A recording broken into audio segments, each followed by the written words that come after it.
we're going to switch gears and we're going to add some coaches onto the show. And again, guys, if anybody want to jump on the discussion, should every kid get a trophy in youth football? I'm going to put the link in the comments and you can jump on the call. We're going to go ahead and add Coach G and Coach Jones to the show. Welcome to the show, gentlemen. How are y'all doing today? What's going on, man? Man, nothing much, man. Nothing much. Of course, welcome to the Beast Pod. And so let's jump right into it. Should every kid get a trophy in youth football? Let's start with Coach, my boy, Coach G. Coach G from Roswell. That's right. What's up? So what do you think about it, Coach? So I'm a definite no, but a partial yes, only in the fact that I believe awards, medals, championship rings, trophies, and everything like that go to the winners. Yeah. It is up to us as coaches. We've done it before. We do our end of the year parties and stuff like that. We hook the kids up. We get them a nice fancy sweater, or we do our own little awards. Like for the past 7 years, we were the Wolf Pack. So our end of the year party, we would go along the whole year was themed out, and we would have the alpha or like the biggest dog in the yard, stuff like that, and we give the awards out to whatever kid we thought fit that award. And they always came back, man. They always came back. And that was up to us as coaches. I've been coaching since I was 18. Me and my pops went in it together. Well, he's been doing it way longer than me. I jumped in with my pops. Sorry. You good? And I have been to the Super Bowl. We called it the Super Bowl here in our rec league. I've been to the Super Bowl every year I've coached, and I've only lost 2. Last year was the second one I lost. And I'll tell you what my freaking league did, man. They gave out rings to the freaking runner-up team, which was my team. Wow. My boys did not want it. So I was finding rings all over the floor and everything like that. And, I ain't going to tell them pick them up. That's the league's money. They spent that shit. So all the other little kids that were running around at the field are picking them up. Oh, I got a ring. So that shows what that ring freaking meant. The team that did win, we beat them up their whole freaking lives. All 7 years, from the time they were 7 and 8 years old all the way up. So they finally accomplished beating the Wolf Pack. And I believe that tarnished their freaking win. Wow. That's interesting. So we're gonna pause right there on you, Coach G. That's good stuff, brother. And Coach Jones, man, how you doing, brother?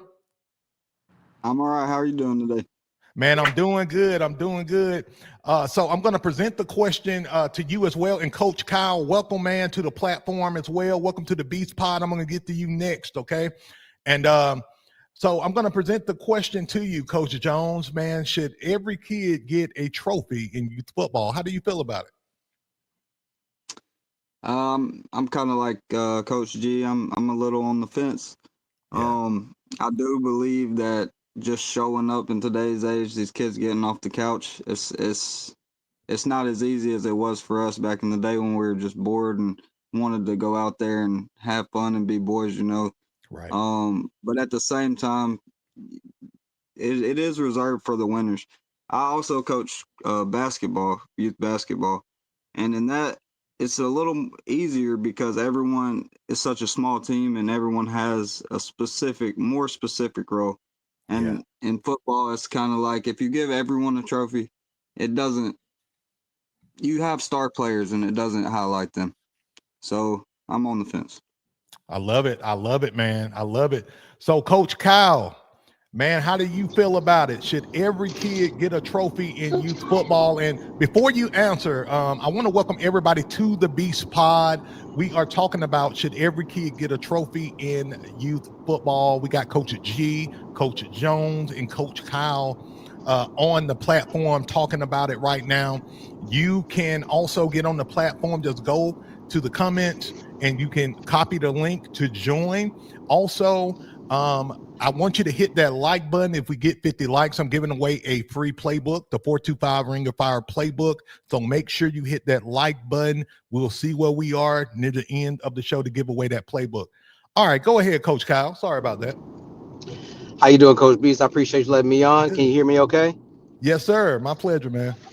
All right. To answer your question, my approach, this is my fourth year now coaching with the same kids. They started out first grade level and now they are fourth and fifth graders.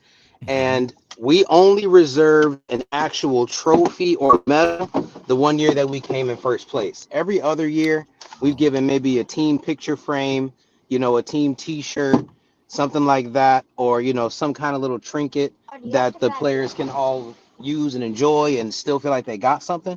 But when it uh-huh. comes to a trophy, we no, not every kid deserves to be getting trophies. Wow, And I love it. so, yeah, and so because we tell the kids like, you guys showed up and you worked hard, and the reward is the wins you might get, the experience that you get, the bond that you build amongst each other. A lot of times, my own children, they play 3 and 4 different sports. They come home with a medal every tournament, a trophy every time they do anything. So I really feel like the trophies are starting to lose their value. And so we Wow. really have started to just reserve an actual trophy for winning. Everything else, a T-shirt, a little button or something like that, a fidget spinner, anything like that is what we usually try to give to let them know that we still got you something. We still value you as part of the organization, but we're not just handing out medals and trophies. Wow, this is good. This is really good. So let me ask you guys this, and I'm going to start with you, Cal, and I'm going to work my way back this time. How do you balance rewarding effort versus rewarding results? It, it's a thin line in a sense, but I also think, and I'm trying to I'm trying to kind of play devil's advocate here because I got my take on it too that I'm going to share near the end of the show. But I'm curious to know, how do you guys balance rewarding effort versus, results? Because I know a lot of coaches kind of struggle with that because of their parent base, because of their own coaching philosophy, the whole 9 yards. Coach Kyle. So in my particular situation, we have two teams. We have like a competitive, we call it a Big Ten, the developmental, which is considered a pack team. Mm-hmm. And I have been coaching the pack team for 3 years now, just because they need coaches. A lot of times, all the coaches want to go to the more competitive version. So no one wants to really do that development. So when it comes to effort, I think effort is rewarded weekly. And it's not like a physical reward, it's just encouragement, praise, letting the boys know that they're doing things right, letting them know that they're doing well listening and things like that, just to let them know that they're on the right track. Because if it's just all about results, then sometimes kids, let's say you go on a 4-game losing streak, well, the effort that they may be putting in during the week isn't yielding the results that they want, which can undermine us as a practicing team, because in the end, we're trying to get these kids to develop, be ready for the next level, be ready for the high school level. So we don't want to get into the weeds too much about wins and losses, Mm-hmm. especially given that we are a developmental team. Now, for the more competitive teams, the results matter more because these kids were handpicked to be on a team, and therefore their wins and losses kind of mean more because they're looking to get Super Bowls and whatnot. So it really just depends, I think, on the level that you're coaching and your team. If you have an undersized team, a bunch of first year players, then the effort really is what matters, because ultimately you want those kids to come back next year versus the more competitive kids who live and die based all year. It's not just in the season. They're doing off-season training. They're doing track to get faster as running backs and all these things. So the results mean more to them. So it's just a fine line to walk depending on your team, I think. Yeah, I think I think that's a very important point that you hit on, and got me thinking. As a kid, and I did this video where I had my whiteboard in my other studio, and I broke down why winning matters at each level, and then I kind of showed at the younger levels how development matters so much more. But as the kid began to transition into junior high JV, winning begins to matter a lot more, and it has to become a bigger point of emphasis. But you don't have to leave those developmental kids, right? Those first years and those, kids who need a little bit more work. You don't have to leave them behind if you got the right system, process, and all of, those things together. And so, Coach Jones, man, I want to throw the same question at you. How do you balance rewarding effort versus rewarding results in your program? Well, so I'm actually a second year coach, and last year I coached Pee Wee, so 7 and 8. This year is 9, 10, 11, and they kind of gave me the defense yesterday. I filled in for the head coach calling the defense in the jamboree, and then yesterday he just kind of told me it was mine. I implemented the 4-4, and it's just that's kind of what I called in for, is a little fellowship, a little help, because I'm kind of lost right now. But to answer your question, yes, we have such a big team, and everybody wants to play both sides of the ball, and the head coach wants the players to play both sides of the ball. So we're kind of just rewarding the effort and the results with playing time, first, second, third string, and that's kind of how I like to do it. My favorite coach is Kirby Smart. I love defense. That's my favorite side of the ball. So it's just, I feel like that's a good way to reward. Got you, man. I love it. I love it. And also, I'm definitely going to help you with the 4-4. Actually, after we finish this segment of the show, we're going to go into our live Q&A. So I have you jump back on in a sec, Coach, and I'll get to your question, man. No problem. Okay. And you can hang on right now. You can hang on the panel right now as well. But I want you to know we'll get to your question for sure. Okay. Yes, sir. And then also, I did want to add, he now he wants me to flex it out into a 6-2. So that's what I'll be working on. Hell yeah. Yeah. Okay, I got you. I got you with that, Coach. Okay. So hang tight. You got me fired up now, man. All right, Coach G, man. Last but not least, brother, how do you balance rewarding effort versus rewarding results in your program?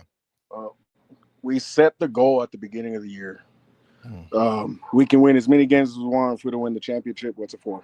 We reinforce the winner's mindset. We really reinforce it. We tell the kids, if you're not winning at life, what are you doing? You have to win at life too. So we try to reinforce that as much as we can. As I've told you earlier, we've fallen short. Wow. I myself, 2 separate teams, have fallen short twice, and it sucks. I'm a bad loser. But as far as reinforcing, playtime is my tool. Yeah. Playtime. And I tell them all the time, I make sure parents are recording. I have everyone send their videos in and everything like that. So you want to be on your mom's highlight video, you want your mom to cheer for you and everything, you need to be on that field. So we reward playtime. You show up to practice and bust your butt. I don't care if you're not the best, you're going to freaking get in. I've had kids that show up to practice every damn day and they give all their effort. Unfortunately, they don't have that God-given talent that some kids have, but they show up and they bust their ass every day. So they're going to get their damn playing time. Man, I love it. I love it, man. And I can go so deep on that right now. Do y'all mind if I ask a question to the group? Yeah, go ahead, Coach. So I'm in a league where it has to be 11 on, 11 off, right? So technically speaking, a kid can only show up to like 1 day of practice and he's still going to play. At least each kid has to have a starting position. So I'm just curious what you guys would do to maybe try to get through to that kid that feels like, well, my mom said I only got to come 1 day a week, but because he's a little mini Aaron Donald, we kind of need him in there. But at the same time, they haven't necessarily earned it, right? So I'm just curious on what your thoughts, because I heard Coach G talking about, a kid coming up and busting his butt every day, he's going to get time. Well, how do you, work with that? Coach G, I'm going to let you tackle that first, and then I'll come behind you on this one. All right. So at what point is one kid detrimental to your whole program? At what point, yeah, he's a little Aaron Donald, whatever, and so that's where I contradict myself because I'm all about winning. I am all about winning, but I'm not going to let one kid contradict my wins or losses. I can build someone else up to be Aaron Donald, or at least try to be Aaron Donald. This kid's got to show up and put the effort in. He's not going to get the glorified time constantly. And then a lot of times too, dude, man, they're all kids. They don't have the car to get themselves to practice. A lot of times we got to fix the parents. Yeah. That's what I've run into more times than not is the parents don't want to drive their kid over to school I'm sorry, to practice. I call it school and church, man. School and church. You good. I hear you. So let me say this, you know, to echo what Coach G said, man, I will not play his ass. I will make an example of an arrogant, entitled kid or parent in a heartbeat. And I've done it several times throughout my coaching career because if you don't address the issue, a few things are happening. Okay. Number one, everybody else sees this issue, right? And now you're going to have people starting to talk or feel some kind of way. And usually the parents see it before anybody else, right? So I've literally, kid you not, I've literally let my starting quarterback go because his parent, I let him go too. He was a coach. I let him go because he felt like his son can come to practice anytime he wanted to. If he didn't feel like, I mean, I drove through the neighborhood picking up kids. So I'll see the kid out there playing basketball. And when he see my truck, he run in the house. He takes off like I'm the police or something, right? So I learned throughout the years, Coach, that I don't care how talented you are. I'm looking at your character. I'm looking at your work ethic. I'm looking at, you know, your integrity. Now, I will say this to echo what Coach G was saying. Parents. I hold my parents super accountable first because, you know, sometimes the kid don't come to practice or can't make it because the parent is holding them back. I've had parents like that didn't want their kid to come to practice, or for whatever reason, the parent empowered the kid not to come to practice. And so I had to, you know, kind of get down to the root of the issue and address that parent. But then there's also been times where the parent, like, I can't tell him nothing. I'm trying everything I can. He just don't want to come. Those kids who are like that, I bench their ass. I don't care how good they are. They're not going to play. And I let my players and my parents know, you miss one practice, your kid not playing in the first quarter. You miss two practices, your kid not playing in the first half. You miss three practices, your kid not playing at all. And I also run that by the league. I run that by the league week one, to make sure everything cool with my league. They already know I'm really big on having a standard and organization. They already know that about me. So if a parent goes to the league and say, well, he's not letting my son play, my program director in the league, the first thing she's going to say is he going to practice? We missed a few practices, but that's not fair. No, did you sign that parent form? She'll pull it out because I give my league office the parent form that the parent signed. Did you sign this? Your signature? Okay, we can't do nothing about it. Bring him to practice. So that's kind of how we handle it. Let me introduce Coach Payne in the house. How you doing, Coach Payne? I'm doing good, brother. How everybody doing? How the panel doing? Man, we doing good, man. Working with it, man. So thanks for joining the Beast Pod. I'm going to throw this question at you. How do you balance rewarding effort versus rewarding results? Before you answer that, though, I want to welcome everybody to the Beast Pod. Thank you for rocking with us. If you haven't already hit that like button, this will let other coaches know that we are now live. I really appreciate it. If we hit 50 likes, by the time the show ends, guess what? I'm giving away a free playbook. If we hit 60 likes, I'm giving away another one. 70, I'm giving away another one. Let's get it, right? So welcome to the show. So, Coach, how do you feel about it? How do you balance rewarding effort versus rewarding results in your program? Well, the effort part.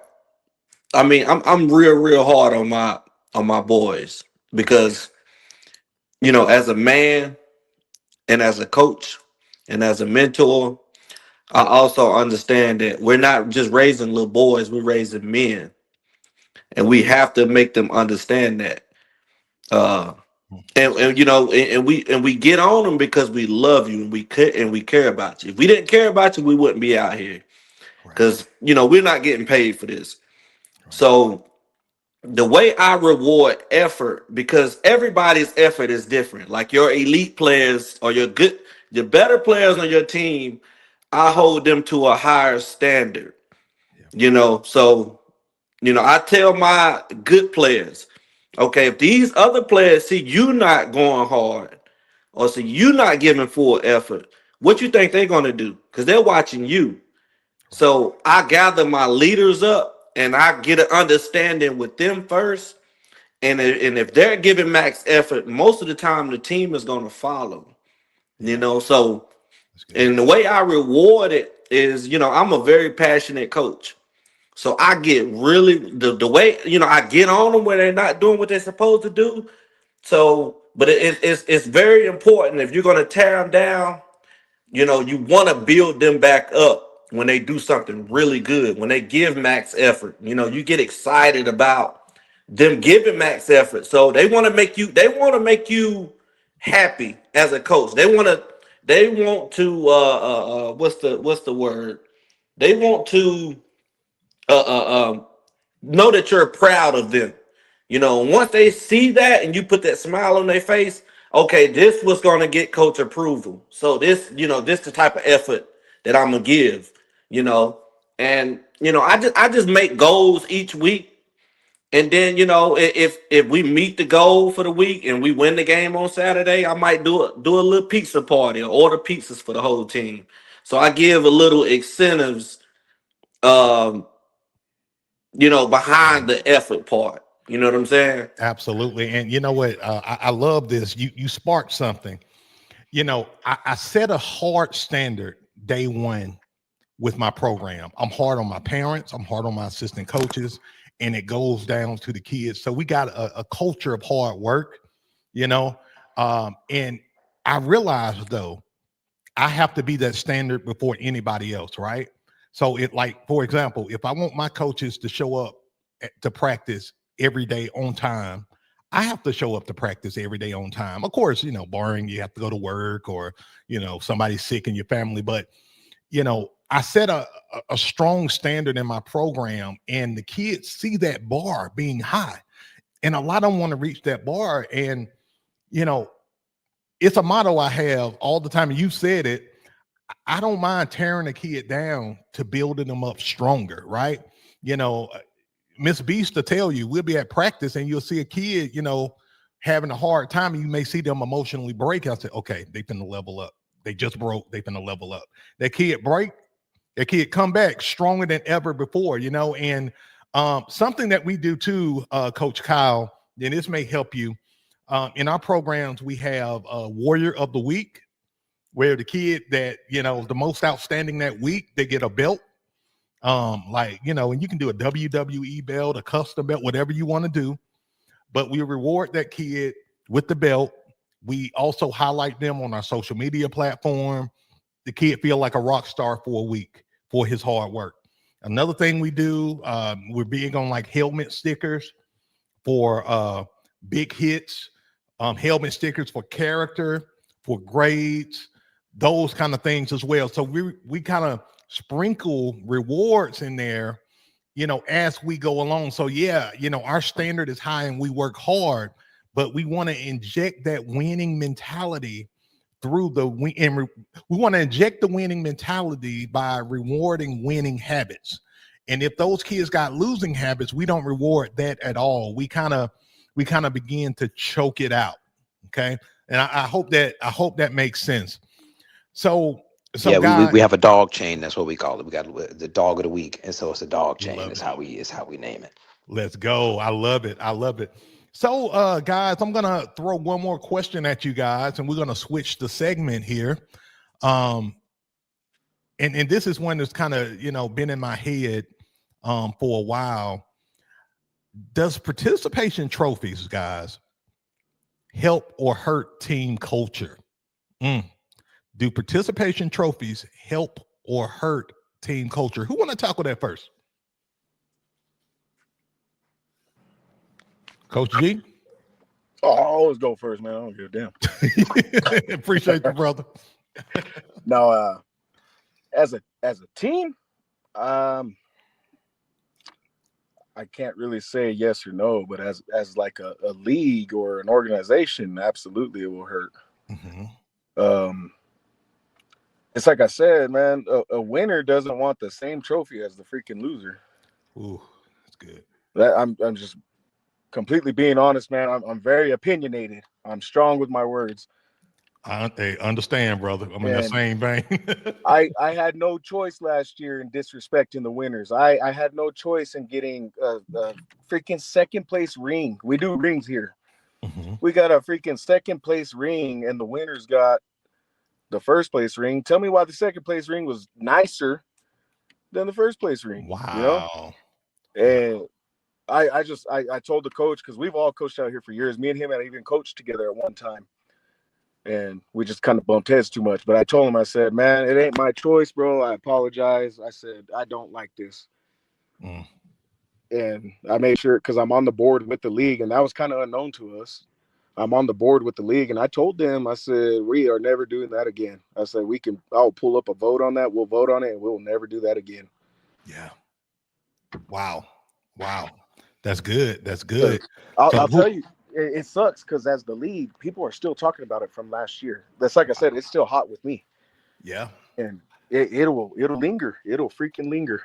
Yeah, that's one thing about it. When something don't work in that league, that thing will linger and leave a stain. And you'll know when it's wrong, when it don't need to be in the the league or the culture or whatever. Yep.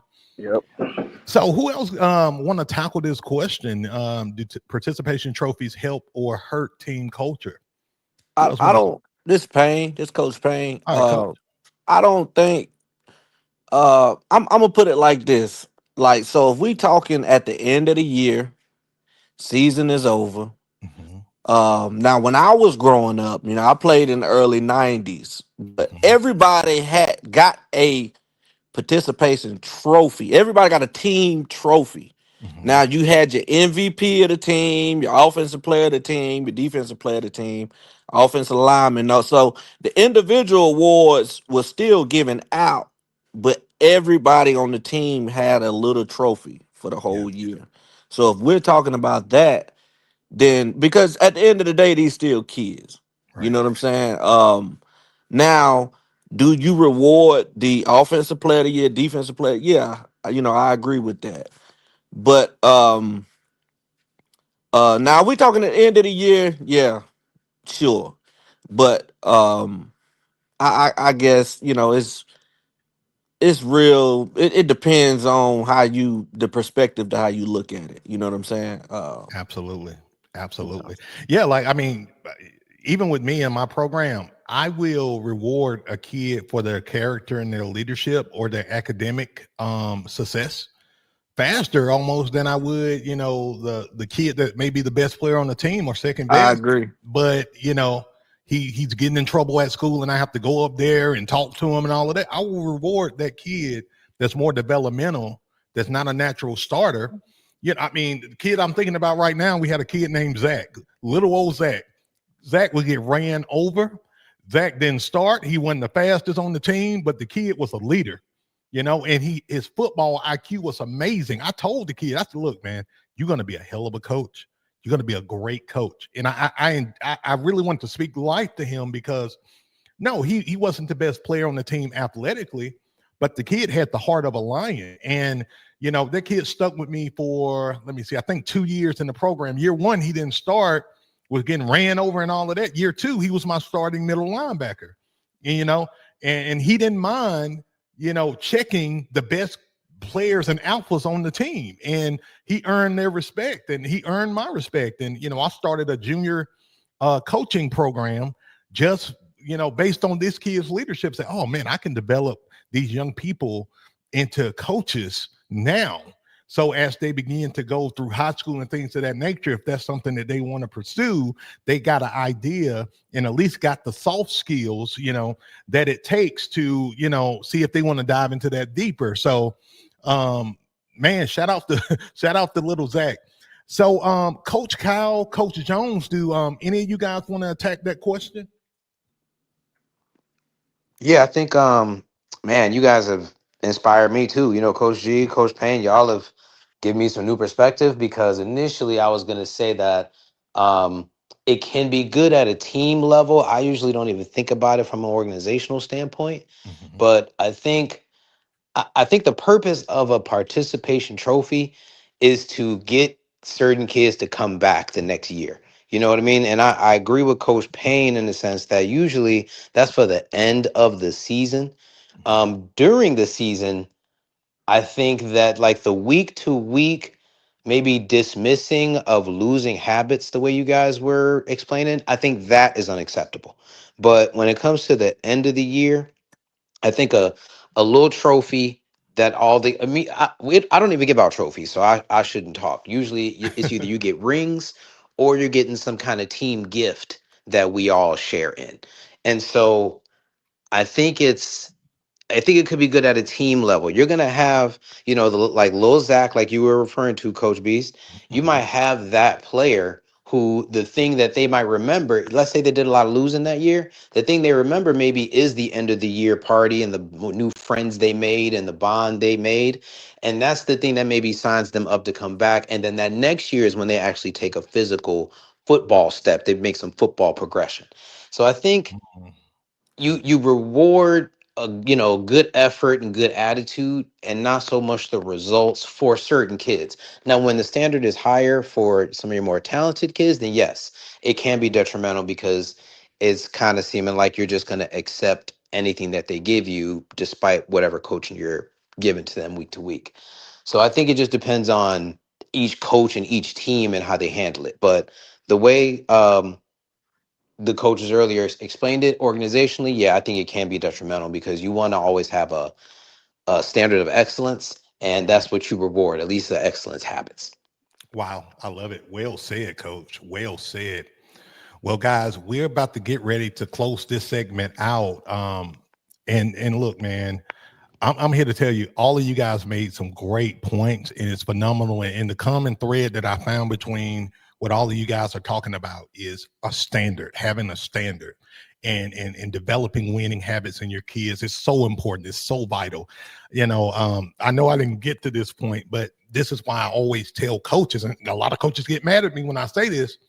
I always say that's why it's important as a coach to have winning habits in your personal life, because it's easier, right, to inject those winning habits when you already have winning habits. When you don't have winning habits, now you begin to get extremely egotistical. You get really full of yourself. You start trying to win through the kids, and now things are kind of diluted a little bit, but that's for another show. I can go all in on that one, you know what I mean? So guys, before I let you go, I want you to shout out your team, the team that you coach. We'll start with Coach G, followed by Coach Kyle, then Coach Payne, and then Coach Jones. Roswell, New Mexico, 8U, Purple Rain. Rain. Let's go. Let's see here. We got Coach Payne. Coach Payne, we'll go to you. I'm out of North Carolina. Right now, we're playing with Belmont Red Raiders out of Belmont, North Carolina. Let's go, Red Raiders. Let's go, man. Thanks for being on the show. And Coach Jones. Yeah, Rome, Georgia, Coosa Eagles. Let's go, Eagles. 9U. 9U squad. Let's go. Eagles is my college alum, so I got a special place in my heart for the Eagles. Let's go, Eagles.